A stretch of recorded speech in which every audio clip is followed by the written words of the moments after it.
Halo Sobat Perludem, ketemu lagi di Newsroom. Episode kali ini kita membahas sebuah putusan Mahkamah Konstitusi yang terbaru berkaitan dengan pemisahan pemilu serentak nasional dan pemilu serentak daerah yang dimohonkan oleh Perludem. Tentu dong. Tentu dong. Perludem tuh udah berapa kali sih ke MK?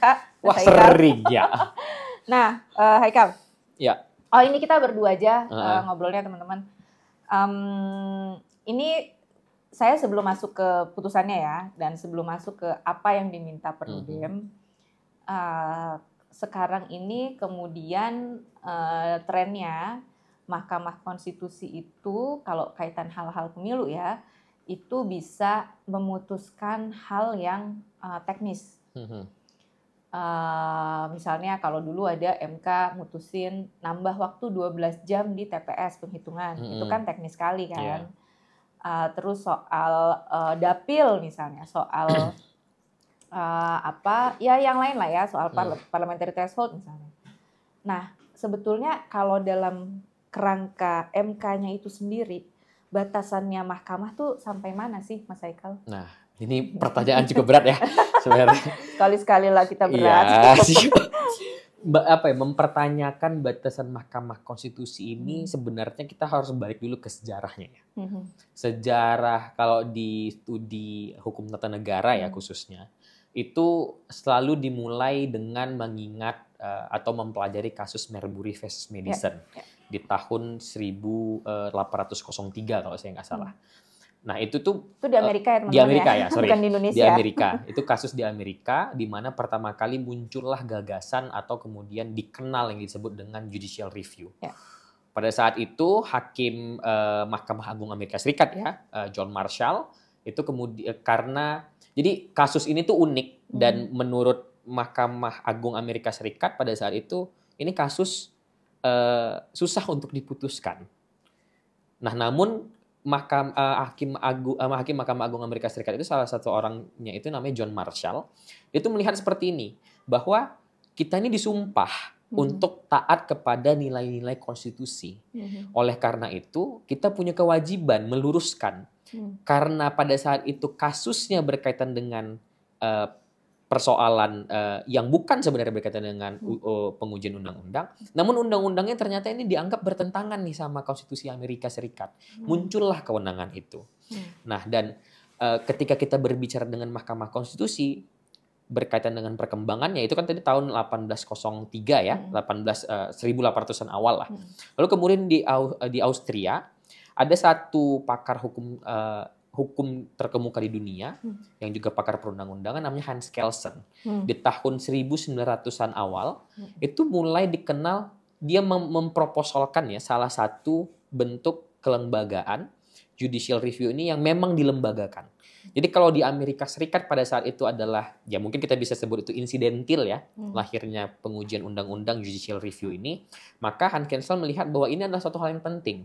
Lahirlah Mahkamah Konstitusi Austria sebagai lembaga peradilan yang khusus menguji atau membandingkan undang-undang dengan undang-undang dasar yang di luar dari Mahkamah Agung gitu. Jadi kalau di Amerika Serikat kewenangan ini lahir dan muncul dari Mahkamah Agungnya.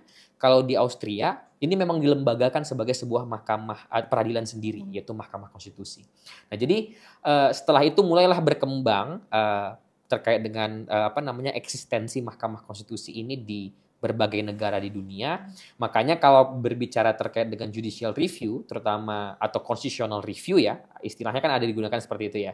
Ada constitutional review, ada judicial review. Kalau judicial review dia dilihat dari lembaga yang melakukan reviewnya, tetapi kalau constitutional review dilihat dari apa batu uji untuk melihat atau memastikan kebenarannya itu kan gitu. Dan setelah dalam perkembangannya makanya muncul ada dua model. Ada judicial review yang seperti Amerika Serikat berada di Mahkamah Agung dan ada judicial review seperti di Austria yang di Mahkamah Konstitusinya. Nah, Indonesia menggunakan menggunakan model Mahkamah Konstitusi seperti di Austria karena kita memisahkan antara pengujian undang-undang itu berada di Mahkamah Konstitusi. Walaupun kita kalau di dalam konteks Indonesia juga ada pengujian peraturan perundang-undangan di bawah undang-undang yang berada di Mahkamah Agung. Nah, ini mohon maaf ya harus agak cukup panjang sebenarnya. Karena menurutku dari putusan MK ini kan kemudian banyak yang bilang putusan MK ini inkonstitusional, putusan MK ini nggak sesuai dengan kewenangannya mahkamah. Jadi menurutku akhirnya dengan putusan ini kita jadi melihat kembali nih sebetulnya kewenangan MK gitu ya, lembaga Mahkamah Konstitusi itu sendiri. Lanjut, Deikal. Jadi memang setelah Indonesia, jadi kalau kita melihat kembali sebenarnya DNA Mahkamah Konstitusi ataupun judicial review itu atau constitutional review itu sebenarnya sudah ada sejak awal kemerdekaan. Jadi di dalam proses pembentukan undang-undang dasar kita yang naskah asli itu Mr. Muhammad Yamin itu sudah menyampaikan bahwa ada yang disebut dengan membandingkan undang-undang dengan undang-undang dasar. Walaupun saya tidak literal ya mengutipnya seperti itu, tapi maksud dari adanya judicial review ini sudah ada sejak pertama kali kita membentuk undang-undang dasar, yaitu tahun 1945. Jadi DNA-nya itu memang sudah ada yang pada saat itu kemudian ingin dilekatkan kepada Balai Agung atau yang kita kenal sekarang dengan Mahkamah Agung. Namun memang dalam prosesnya itu belum kemudian terrealisasi. Ya kita bisa melihat ada banyak dalam sejarah ketatanegaraan di Indonesia kan ada catatan-catatan yang kemudian bagi kita bisa melihat adanya pergeseran praktik ketatanegaraan dan sebagainya. Karena kita kan cukup struggle ya di awal-awal kemerdekaan, ada konstitusi RIS, ada undang-undang dasar sementara sehingga kemudian itu belum terrealisasi lah pada saat itu.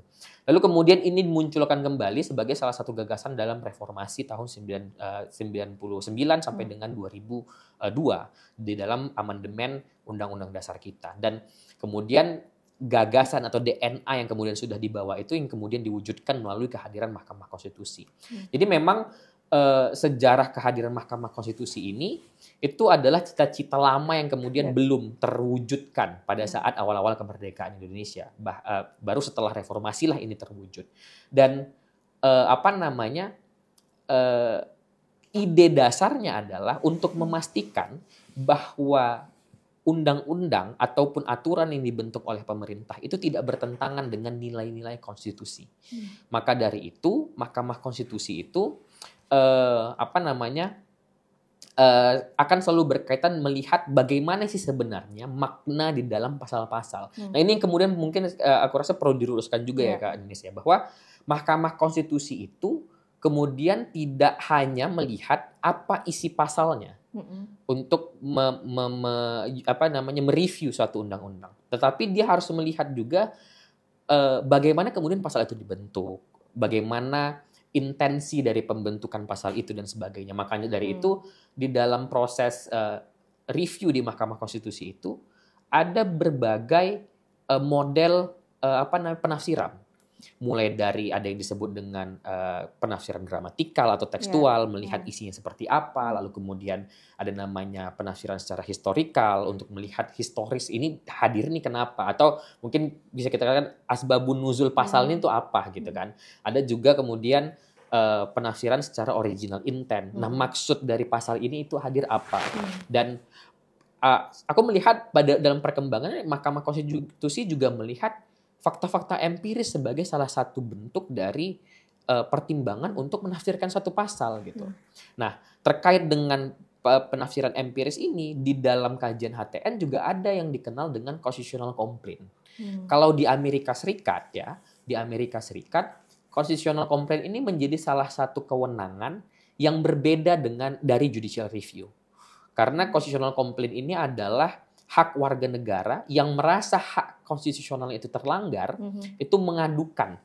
Baik itu tindakan yang dilakukan oleh pemerintah, atau diamnya pemerintah, atau kebijakan yang dikeluarkan oleh pemerintah, yang dirasanya mengganggu atau melanggar hak-hak yang konstitusional atau diatur konstitusi, itu kemudian bisa diadukan kepada Mahkamah Agung. Nah, Indonesia sebenarnya, kalau di dalam kajian ketatanegaraan, kita tuh dianggap tidak mengenal apa itu constitutional complaint. Namun, ini yang cukup menarik. Aku melihat kan ini di dalam perkembangan Mahkamah Konstitusi, terutama 5 tahun ke belakang, ada cukup banyak sebenarnya penemuan-penemuan baru yang dilakukan oleh Mahkamah Konstitusi. Yang mungkin kita bisa melihat ini kan kita selalu berkaitan dalam pengujian undang-undang kan kita selalu mengatakan atau Mahkamah Konstitusi selalu mempertanyakan apa kerugian konstitusional pemohon yang baik bersifatnya faktual atau setidak-tidaknya potensial. Nah, artinya sebenarnya dalam kerangka pengujian undang-undang ataupun judicial review di Mahkamah Konstitusi di Indonesia, sebenarnya muatan constitutional complaint ini sudah ada. Karena dasar untuk melakukan pengujian itu selalu berkaitan dengan kerugian konstitusional pemohon. Nah, maka dari itu tidak bisa kemudian ketika kita hanya terpaku bahwa ini isi teks di dalam Undang-Undang Dasar, maka Mahkamah Konstitusi akan menafsirkan seperti ini dan sebagainya. Nah, itu juga yang kemudian aku rasa bisa menjawab sebenarnya kenapa di dalam putusan 135 ya, walaupun kita belum masuk ke sana, ada nilai itu di sana. Karena kan putusan ini tidak berdiri sendiri ya. Betul. Ini ada proses panjang. Ada ini putusan harus dibaca beriringan lah gitu ya. Mulai dari putusan pemilu serentak yang pertama kali dikeluarkan, lalu kemudian putusan 55 tahun 2019 dan juga putusan 135 ini. Nah, itulah yang kemudian aku lihat tujuan dari Mahkamah Konstitusi di dalam beberapa putusan, terutama yang berkaitan dengan sistem-sistem kepemiluan, itu semuanya bertujuan satu, untuk memulihkan hak konstitusional warga negara.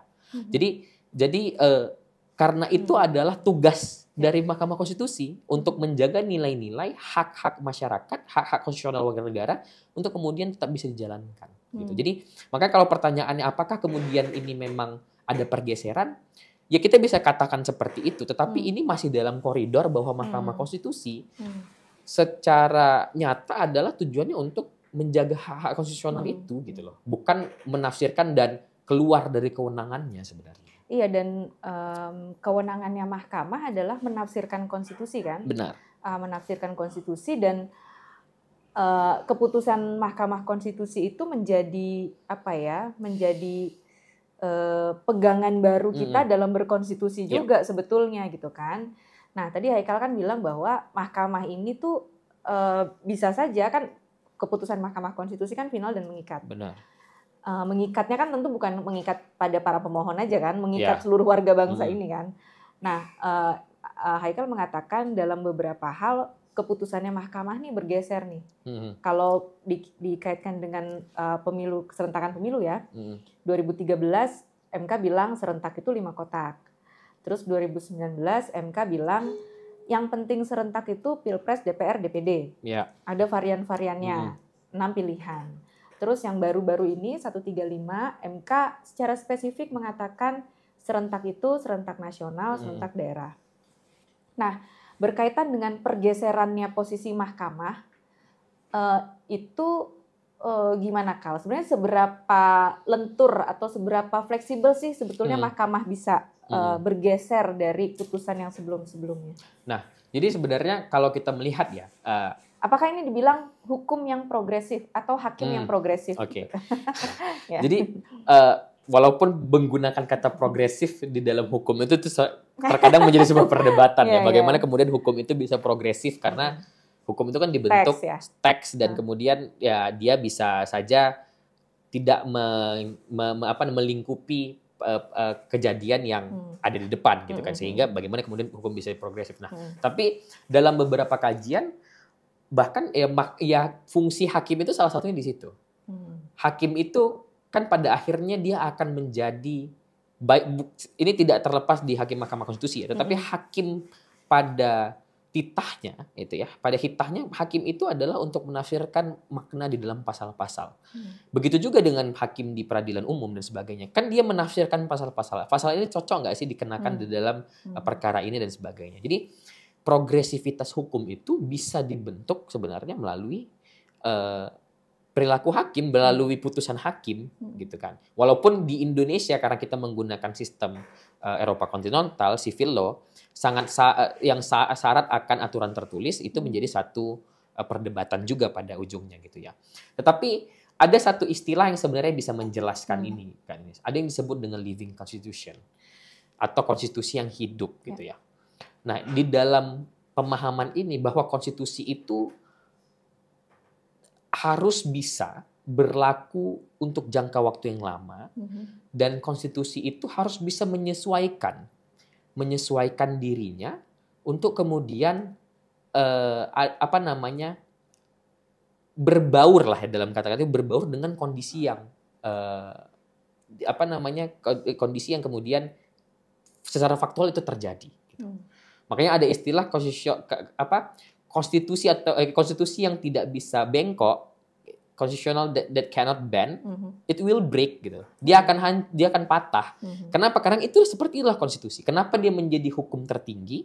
Dia menjadi undang-undang yang utama gitu ya di dalam hierarkinya, karena sifatnya itu tadi bahwa dia bisa berbaur dengan keadaan di masa yang berbeda dan kemudian dia bisa menyesuaikan dengan kebutuhan yang ada.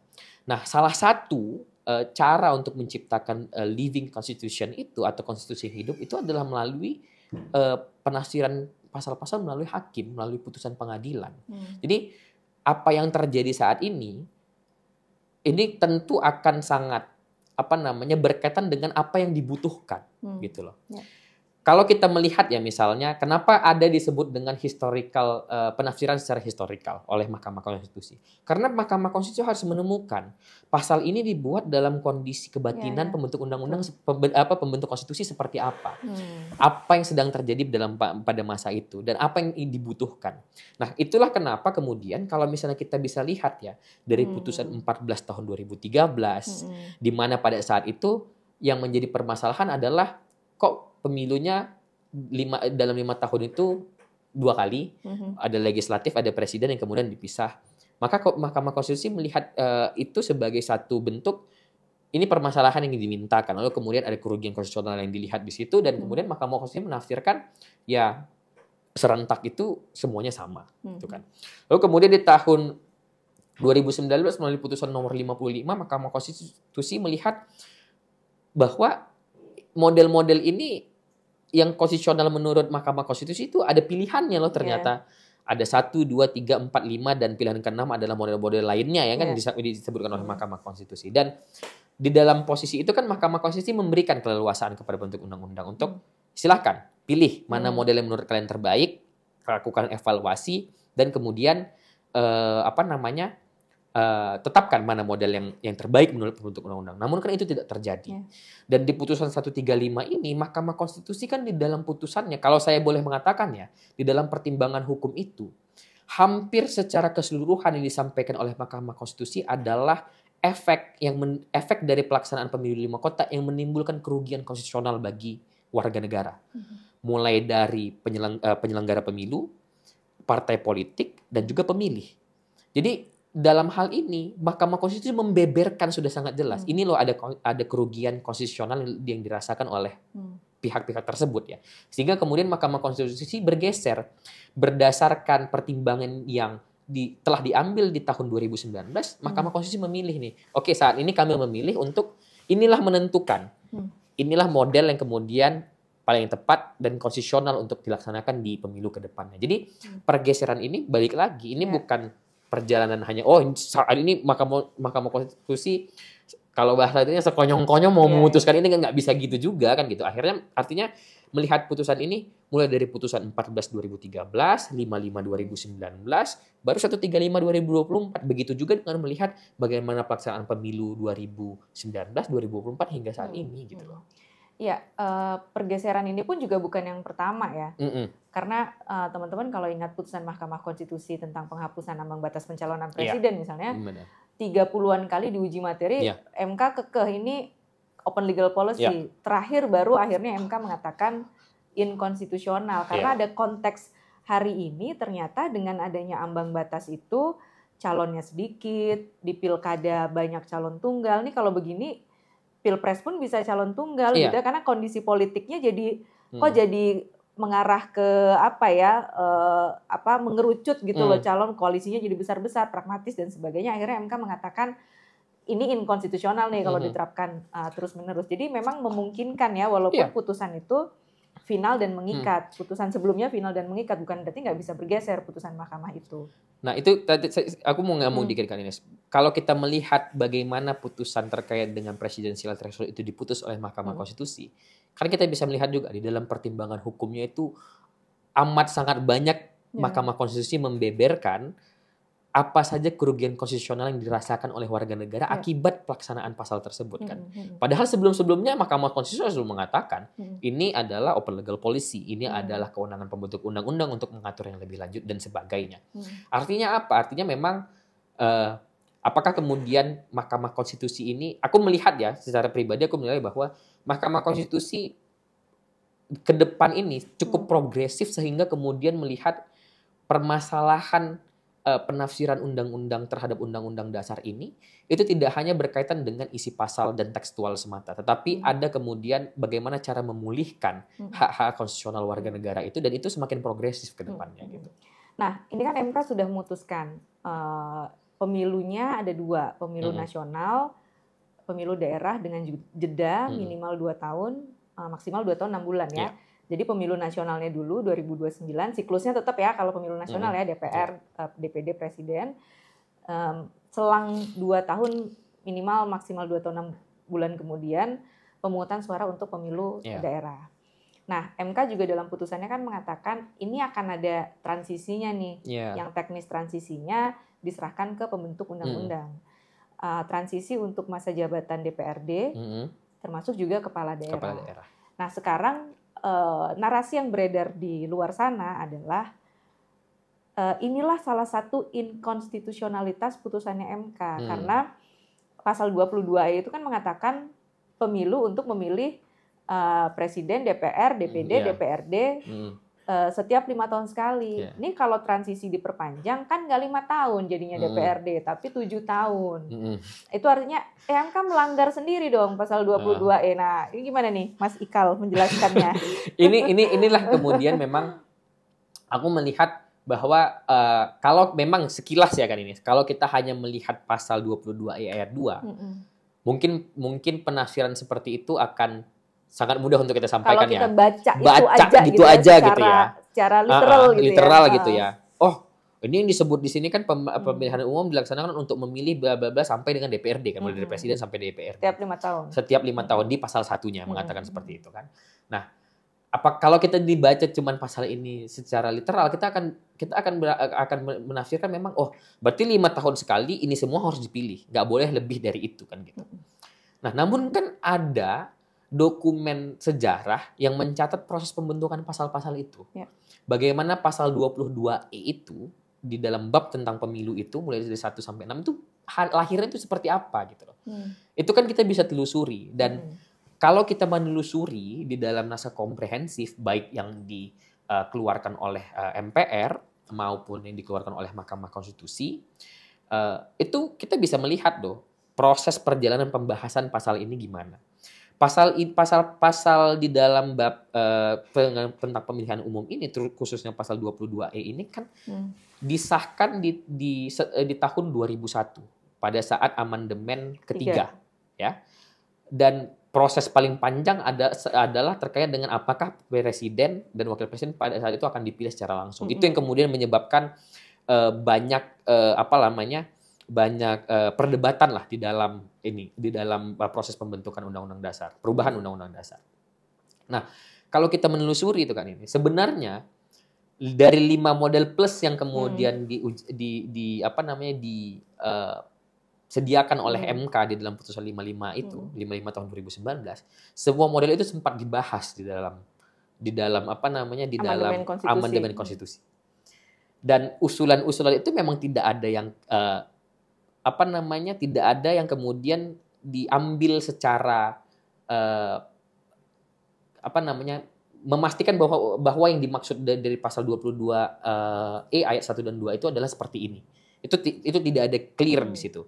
Artinya sebenarnya kita bisa melihat bahwa pembentuk undang-undang pun menyerahkan sebenarnya kepada pembentuk undang-undang dasar pun sebenarnya menyerahkan kepada pembentuk undang-undang untuk mengatur lebih lanjut. Karena kalau saya melihat ya suasana yang kemudian ada di dalam perdebatan itu, karena melihat bahwa usulan-usulan ini benar semua gitu loh. Ada sisi positif dan negatifnya dan harus disesuaikan dengan kebutuhan. Karena di sini banyak kemudian yang menyampaikan bahkan di dalam draft tahun 2000 yang kemudian dibawa ke dalam sidang tahun 2001 itu masih mencantumkan ada klausul di dalam pasal 22E ayat 2 bahwa pemilu itu dilaksanakan serentak di seluruh wilayah Indonesia. Ya. Namun kan kemudian frasa itu kemudian hapuskan karena melihat bahwa kondisi itu bisa saja tidak terjadi gitu. Bisa saja kemudian tidak sesuai dengan kondisi yang ada saat sekarang ini gitu. Jadi saya melihat bahwa pilihan-pilihan itu sebenarnya tersedia dan itulah kenapa kemudian Mahkamah Konstitusi di putusan 55 menyediakan pilihan untuk dievaluasi dan dipilih oleh pembentuk undang-undang. Karena saya meyakini ya bahwa di dalam putusan 55 itu Mahkamah Konstitusi sebenarnya sudah memahami dan menyadari bahwa akan ada kerugian konstitusional akibat dari pemilu 5 kotak. Karena praktik dan faktanya demikian. Sehingga kemudian namun Mahkamah Konstitusi masih kalau di dalam bahasa HTN itu disebut dengan judicial restraint, menahan diri. Ya. Dan kemudian di putusan 135 Mahkamah Konstitusi menggunakan ciri judicial activism, sudah lebih aktif untuk memilih pilihan mana yang lebih tepat gitu. Jadi memang sebenarnya kalau dikatakan ini bertentangan dengan pasal 22E ayat 2, kok saya rasa ya enggak gitu. Karena usulan terkait dengan pelaksanaan pemilu pemilu DPRD dan kepala daerah itu dilaksanakan secara serentak bersamaan terpisah dari pemilu presiden, DPD dan DPR itu ada juga kok di dalam situ. Dan kalau kita melihat apakah terkait dengan transisi itu, maka seperti yang saya sampaikan tadi kan Inis, ketika konstitusi tidak bisa bengkok, maka konstitusi itu akan patah. Ketika dia tidak bisa menyesuaikan diri, maka dia akan patah gitu loh. Jadi oleh karena itulah kemudian konstitusi sebenarnya kita tidak kemudian tidak kemudian melangkahi atau melanggar nilai-nilai konstitusi itu sebenarnya enggak. Toh kan kita sudah pernah juga melakukan hal itu ya. Proses transisi misalnya dari tahun 71 ke 77, lalu kemudian tahun 97 ke 99 kita pernah memperpanjang masa jabatan anggota DPR, bahkan DPRD dan juga bahkan DPR pada saat itu, dan kita juga pernah memotong masa jabatannya. Namun dalam konteks ini Mahkamah Konstitusi karena sudah menyebutkan bahwa pelaksanaan pemilu ini pertama kali dilaksanakan di tahun 2029, maka otomatis pilihannya adalah memperpanjang. Karena tidak mungkin kita melakukan pemilihan kepala daerah dan anggota DPRD di tahun 2027 misalnya, karena memang Mahkamah Konstitusi menyampaikan pertama kali dilaksanakan di tahun 2029. Jadi startnya itu ya, ini bisa kita bilang ya sebetulnya pemilu kita ini tuh startnya dari nol nih. Start dari nolnya tuh 2029.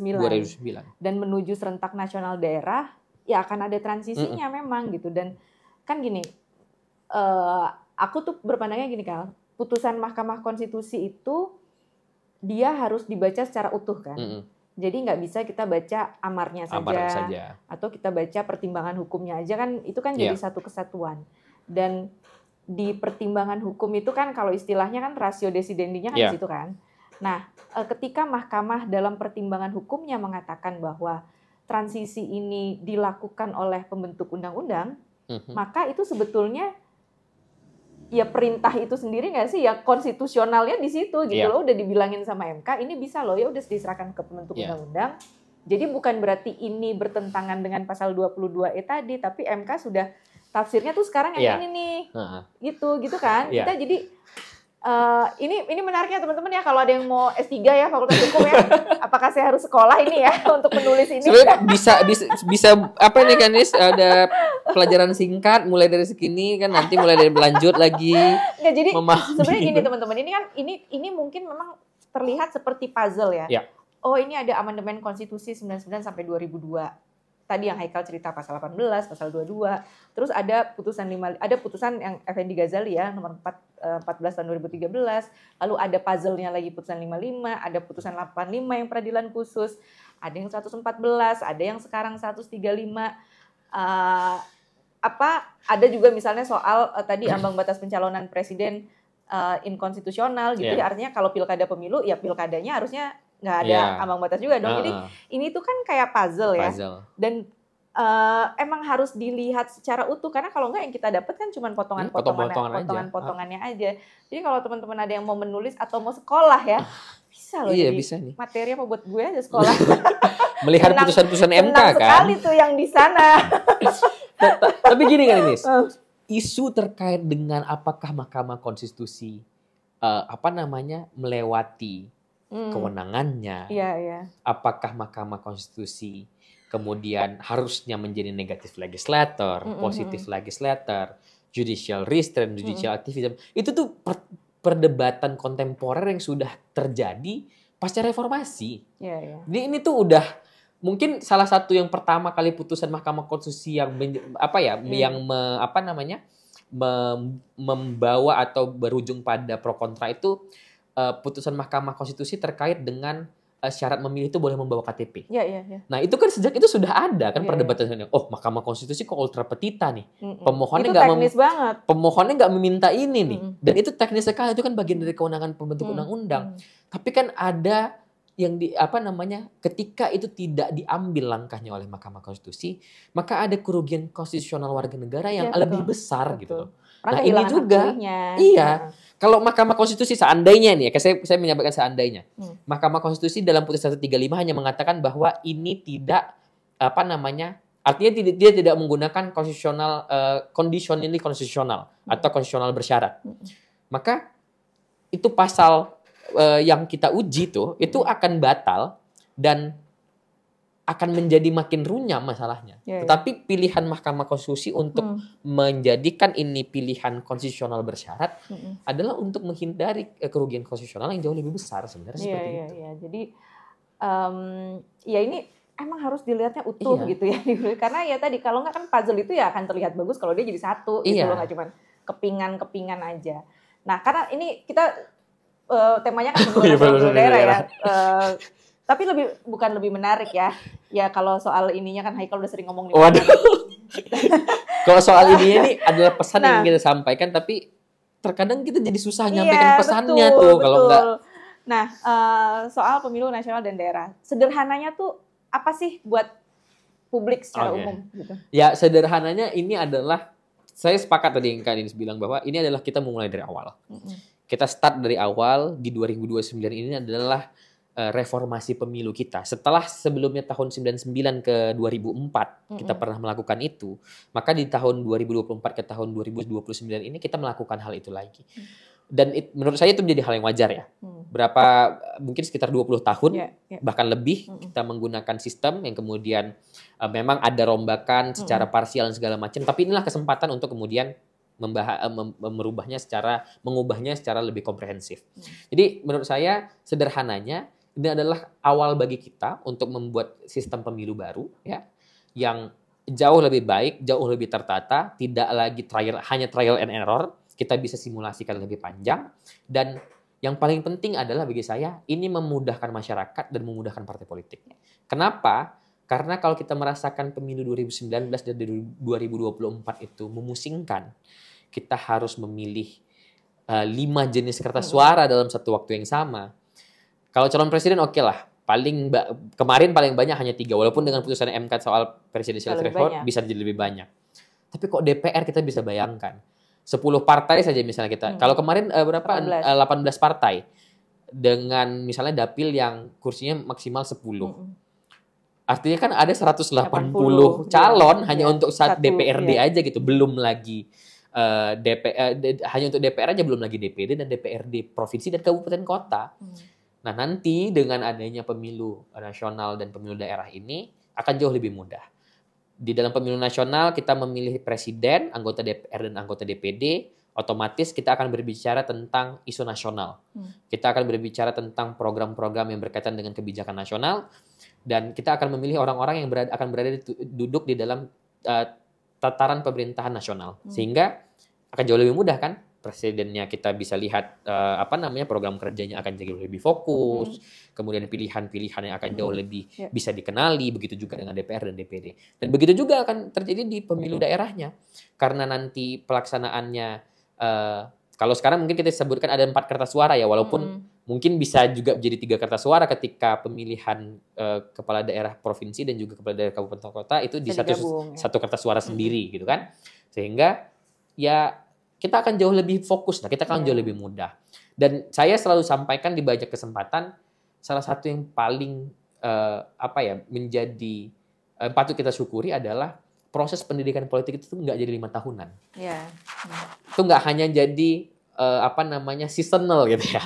Pas season mau pemilu ini baru ada gitu. Tapi dalam proses itu kita harapkan bisalah kemudian di antara jeda antara pemilu nasional pemilu lokal dan kemudian ke pemilu nasional lagi nantinya itu selalu diisi dengan pendidikan politik, proses deliberasi informasi dan sebagainya.